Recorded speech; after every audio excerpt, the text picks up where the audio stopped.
আসসালামু দর্শক, আপনাদের জন্য আজকে নতুন একটা ভিডিও নিয়ে আসলাম। সেটা হলো আখ চাষের একটা ভিডিও। দর্শক, আমার প্রজেক্টে আমি 8 শতাংশ জমিতে মানে চার করা বলে আমাদের এখানে ওই যে অমৃত জাতের একটা আখ চাষ করছিলাম, যে পরীক্ষামূলকভাবে যে আসলে আখের ফলন আমার অঞ্চলে কেমন হয়।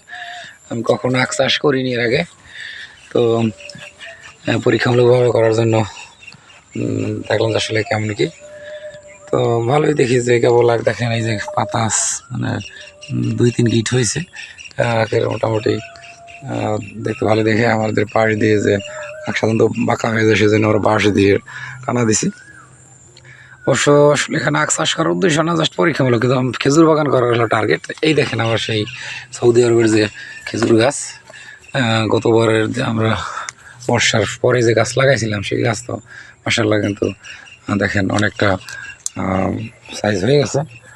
এই পাশে আরেকটা গাছ আছে, এটাও কিন্তু মাশাআল্লাহ কিন্তু অনেক সুন্দর। দেখেন এই যে সৌদি আরব গাছ, জোয়ার সুপারি। তো এবারেও আমরা নতুন যে গাছ নিয়ে আসছিলাম সেটাও লাগাইছি। তো সেটাও আমরা দেখাবো যে গাছের অবস্থা। দেখেন এই যে আখের থোকা, এখানে মানে 13-14টা আখ আছে, এখানেও আছে 7-8টা, মানে ভালোই আলহামদুলিল্লাহ, খুবই ভালো ফলন মনে হবে। এই হলো আমার সেই এবারে যে নতুন গাছ লাগাইছি, আমরা যে ভিডিও দিয়েছিলাম চারার ভিডিও। তো এখানে মূলত খেজুর বাগানই হবে।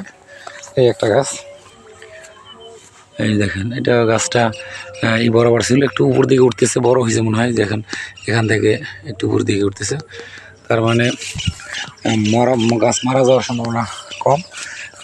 গাছটা অলরেডি, এই দেখেন এই গাছটাও কিন্তু সাইজ আগের থেকে একটু বড় হয়েছে, যে যেহেতু এখানে কাটা ছিল, তো যার কারণে এগুলোর বড় হইতে একটু সময় লাগবে।